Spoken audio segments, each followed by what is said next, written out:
Welcome back to Let's Play Final Fantasy VI. I'm Brickroad, and this is Locke and Terra. They're on their way to the Empire. But first, many cutscenes. Oh, I guess Albrecht suffered some damage in the attack too, if the holes in the side of these houses can be believed. So here's our man General Leo. General Leo is going to come along to this exciting new continent where this was it Crescent Island, where the Espers were seen going, and of course he's bringing Celeste along with you, and a man they hired in this town, the masked enigma Shadow, who actually gets a smidgen of story relevance. But Celeste wants nothing to do with us, for the time being. Oh, that's good to know. Although I'm pretty sure we could take Shadow. Let's be clear on that. I'm almost positive Shadow would be no problem at all.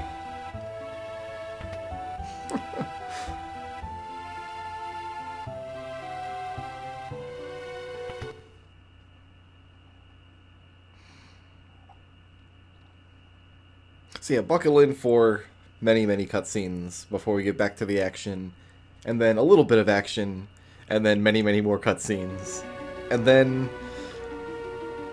probably the most boring dungeon section in the game. I think it's the most boring dungeon section in the game. Like, every time I replay this game, a lot of times I'll get to this point in the game and then stall out on my playthrough. That's happened several times over the course of my experience with Final Fantasy VI. But if you push through that dungeon, you get lots and lots more cutscenes, including one actually really great cutscene, I would say. But we're getting ahead of ourselves. First, we gotta push through the boat nonsense here. You never get your own boat in Final Fantasy VI. They never let you pilot your own boat around, just an airship. They trust you with an airship, but not a boat. I guess there's nowhere in the story where it would really make sense for you to take a boat. The advanced version adds in a little bit of story if you take a boat in the second world, which we will... Again, we're getting way ahead of ourselves. Alright, we're ready to go, man. There's nothing else we can do here. We're kind of locked into this segment of the game.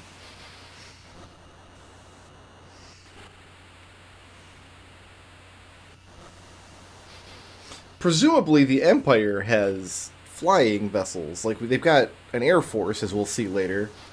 Presumably they have other kinds of flying machines that could be put to use, rather than just this boat.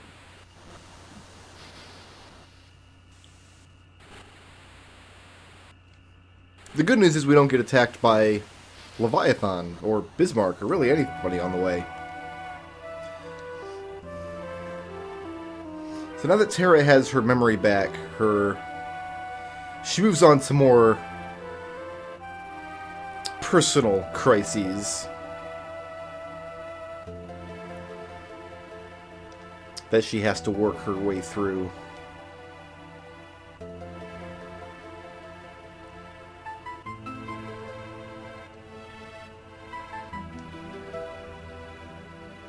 They do pretty much everything in their power to make you think Leo is going to be a player character. I really think the effect of this game would be greatly heightened if way back during Sabin's scenario, when you go into the Imperial base and Leo walks on screen, if you actually got a naming screen for Leo and you could rename him there, that would make the rest of his story in this game so much more effective. But again, for the third time in this video, we're kind of getting ahead of ourselves.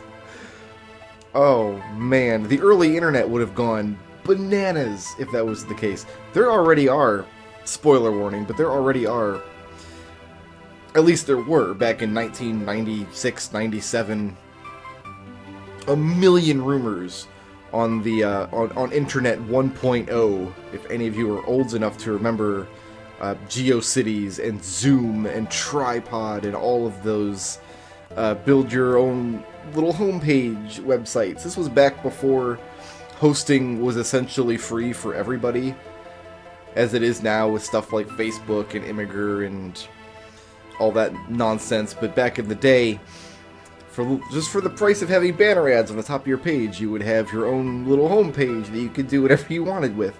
And everybody did a Final Fantasy homepage and put their rumor that they heard that somebody said you could revive General Leo if you did XYZ. And this was right under the step-by-step 97-point instruction on how to revive Aeris in Final Fantasy VII.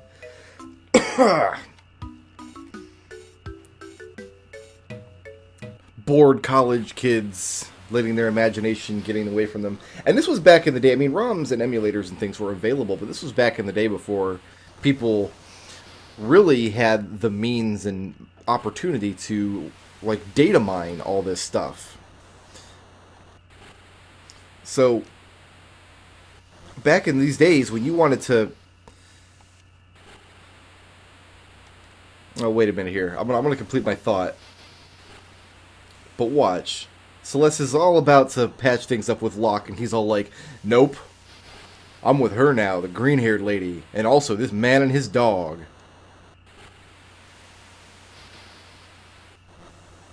So... back then, if you wanted to try something out in a game, you just had to try it. Experiment. So here we are, Crescent Island. And we're not going to give Shadow any... You know what, we might give him some relics. He's not going to be in the party long enough for it to really matter. Let's just go ahead and optimize him. He can have that Assassin's Dagger. Nobody else is going to use that.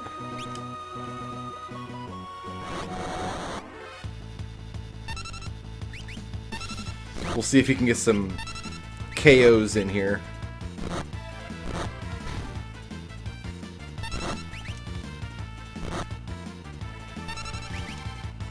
I think it's not until level 30, maybe a little earlier, where it's useful to equip the Ultima weapon on somebody.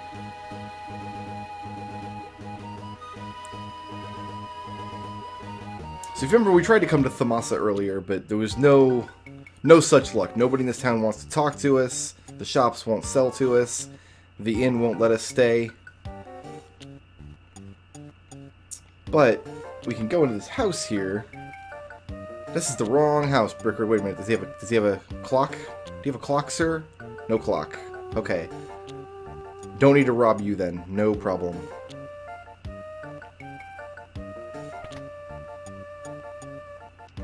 This kindly old gentleman here might be able to answer our questions for us.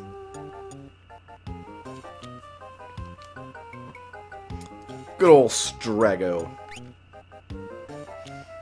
So Strago is a blue mage, and I have a love-hate relationship with blue mages. Like, in general, if you're playing an odd-numbered Final Fantasy game, blue mages are da Bomb, da Shizzle, and da Shaznat. All three of those things. But if you're playing an even-numbered Final Fantasy game, and for you math majors out there, you will notice that 6 happens to be an even number. Blue mages are kind of underwhelming. And the blue magic set in Final Fantasy tends to be very esoteric. You get to do a lot of very strange things that other magic sets don't do. Realm is my other favorite character in the game, after Setzer, of course. So in Final Fantasy V, you had a couple of regular magic sets, White, Black, Time, Summon. You had a couple of esoteric jobs like Geomancer, Spell Sword, that kind of thing. But you had Blue Mage, which had its own magic set that you picked off its own menu that was totally broken. You could do insane things with blue magic in Final Fantasy V if you knew what you were doing. Final Fantasy V, though, had a lot of different jobs, but nothing quite like a blue mage. It was very unique in that job set. You had other classes that had those similar kinds of esoteric abilities, like a geomancer, a chemist, a bard, but nothing that really felt like a full mage. Like a blue mage, a fully kitted blue mage in Final Fantasy V had like 30 spells, compared to a geomancer who only had 2 at a time, essentially. But in Final Fantasy VI, pretty much every character has their own really unique thing. When you're stacking blue magic in this game up alongside stuff like Blitz and Tools, and especially Rage. Rage is basically blue magic, but better.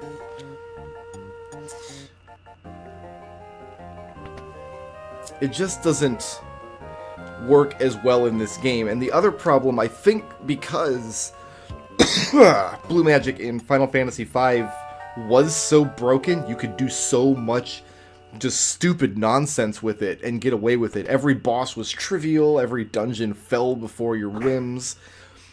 I feel like they turned the knobs back on blue magic in this game. Just a smidge.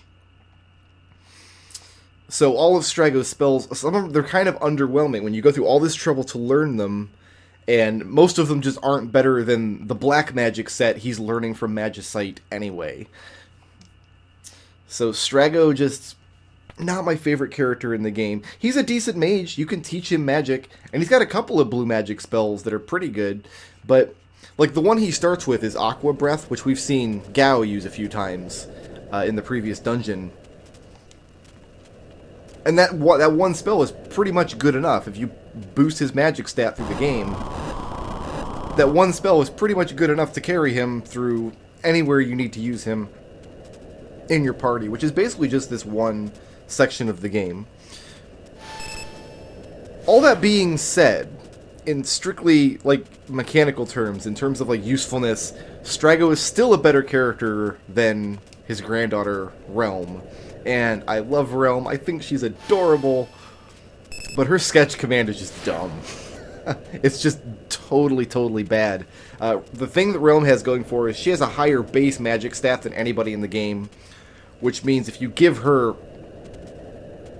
an Esper that boosts her magic even higher and teach her a lot of black magic, she can be a really, really useful member of the party. But she has a worse equipment set than, say, Terra does. Strago and Realm, they can't use heavy armor. They use rods, which rods were nerfed in Final Fantasy VI. They cast the second tier spells instead of the third tier spells. They also don't boost damage. Like, I can't teach Strago Thunder and then give him a Thunder Rod and have his Thunder spell do more damage the way you could in Final Fantasy III and Final Fantasy V.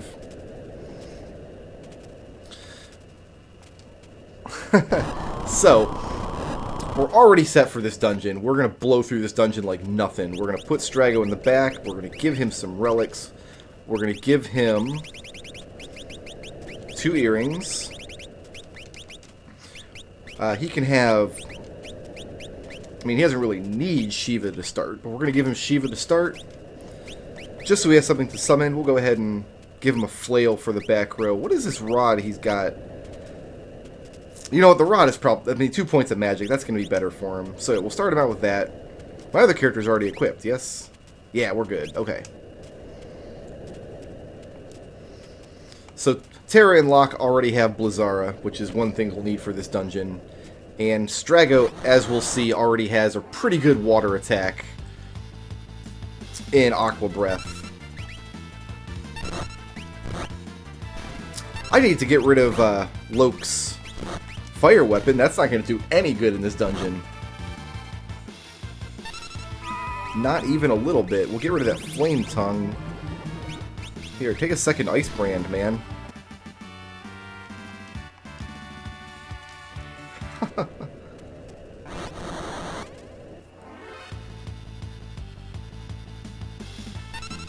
I guess we'll just take turns entering commands here, because everybody's got spells that should wipe the entire enemy party here. Did I get that equipped correctly? Yeah, okay. He's got 2 ice brands now.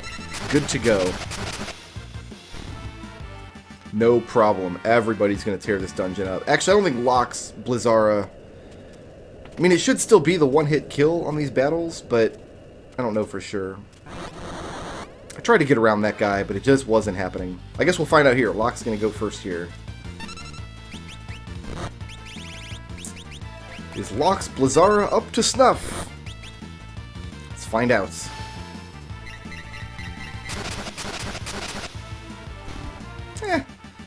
It's half as powerful as Terra's, but gets the job done. These monsters don't have a lot of hit points, apparently.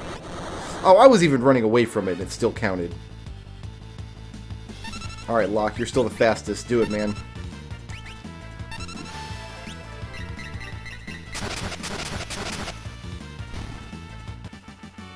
So we can get an Ice Rod in this dungeon, but like I said, it doesn't boost your ice magic damage, which is too bad.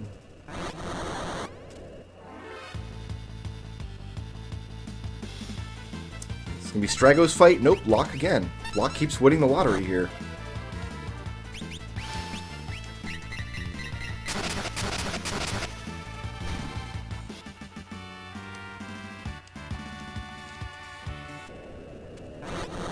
And I'm not sure what stats he's gaining right now from his Esper. Uh-oh. This is too bad. Your attack should take this guy out, right? And then... Oh, yeah, no, that Ice Brand, no problem. In fact, when we get to the boss, he's probably better off doing that than casting Blizzara.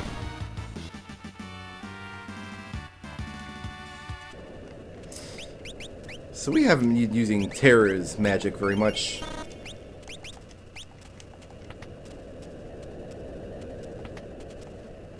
Oh, that Flame Rod's gonna help. That'll get us there.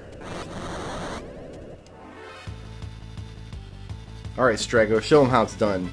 The good thing about Aqua Breath is I don't think it splits damage. It always does its full damage no matter how many targets there are.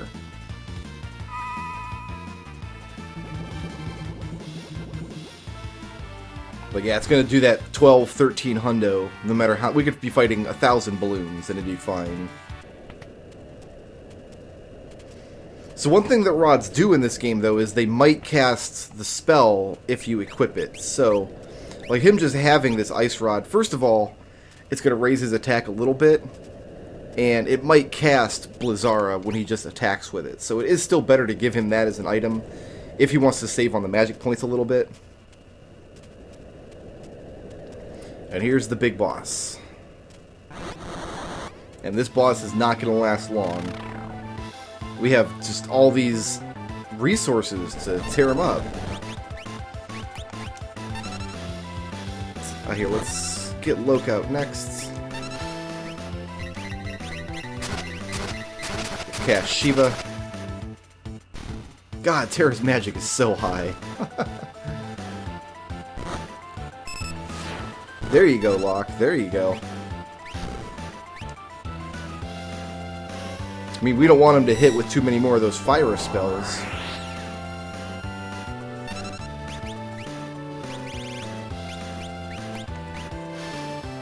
I don't think this Kira is going to need to come out. I think that should do it. No, not quite. Ooh, that's not good.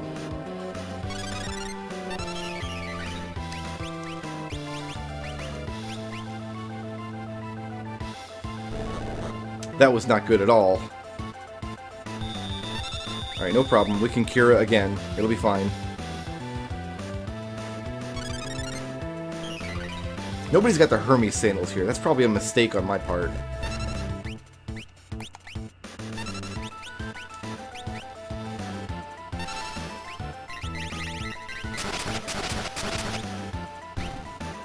We'll bust out the Aqua Breath now.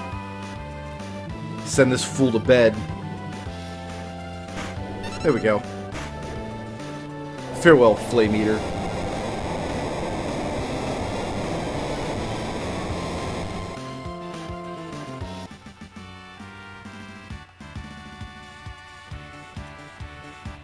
We're going to check some Espers after this fight, because I don't know that Strago wants to keep Shiva after this fight. We're probably going to start him out with Modwin.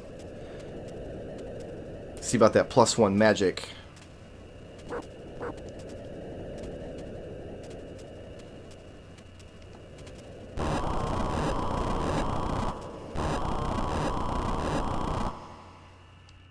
Eventually we'll have Espers that give even more magic at level up than that, and people can really start getting powerful. I mean, this is at least kind of a fun little cutscene here. I don't know what happened to Realm's friend. She was supposed to be spending the night at a friend's house when the house caught fire. And I guess her friend just burned to death.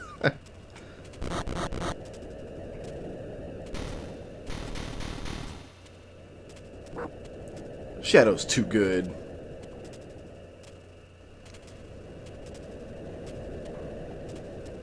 You only get to use Shadow a little bit here and there throughout the world of Balance, but in the second world, we'll be able to put him to much better use, throwing all manner of strange and wonderful things.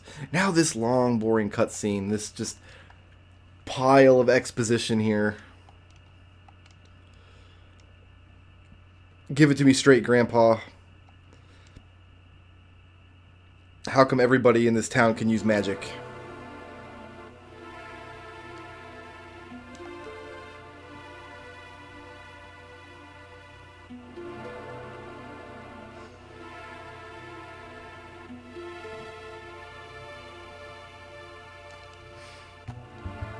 And this is why when we came here earlier, they wouldn't sell anything to us, because they wanted to... These people are reclusive by nature because they know what destruction the lust for magical power can bring to the world, etc., etc., etc.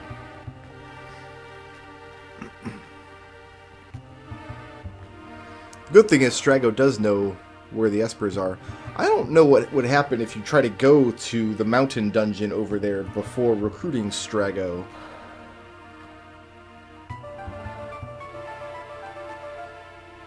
I guess it doesn't matter that much. I mean, clearly you can't trigger the next plot and keep moving the game forward. It wouldn't let you do that, but probably just get to the end of the dungeon and it's an empty room is my guess. Or maybe you take 2 steps in and, hey, there's a hidden item over here. Haha. Sorry, Realm. See you later. Literally, we'll see you later.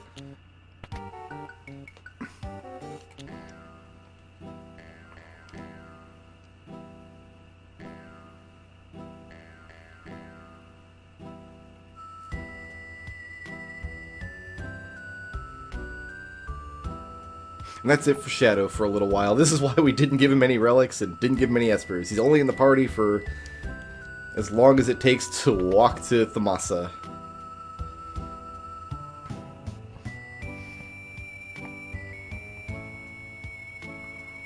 One thing we can do with blue magic in this game is learn Rippler and use Rippler to assign Interceptor to Realm, which is thematically appropriate, I would say. Alright, now the shops here will sell to us, and that is exciting, because the shops here have some pretty good stuff. We can buy rods now. Can also buy these same damage from back row. So we don't have any darts. We'll get a lance. I guess we should get a couple of these for use with his Genji glove.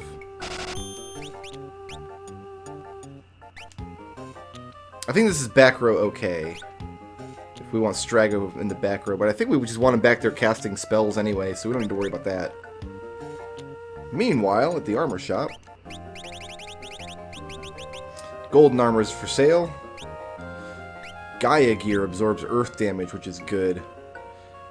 I'm gonna buy 2 of those. Let's see, a power sash strengthens the wearer. That's probably gonna be useful for Cyan and Gao. Let's buy 2 of those. Okay, 2 mystery veils.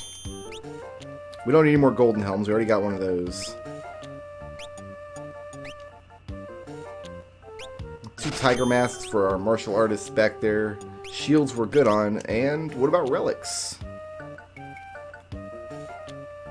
What can you show me in a relic, Thamasa?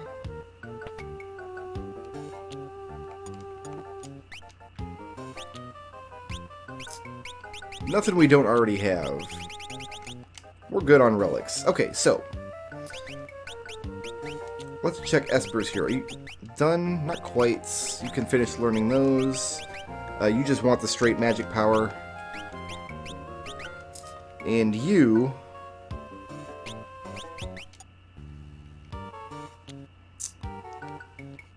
Let's go over here with the magic +1.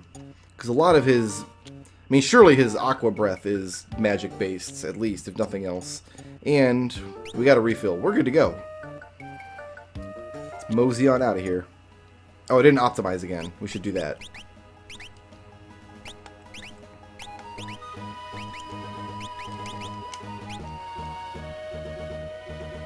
Now we're good to go. To the other side of the island where there's a cave. I do have backup saves of this game. You know, just in case something screws up, I have a way to, if I have to re-record a session, I have a folder filled with backup saves that I need. Hey, man! That wasn't cool.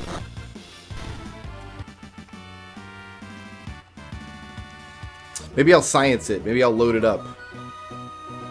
And we'll see what happens if you try to go into this dungeon before you go to Thamasa.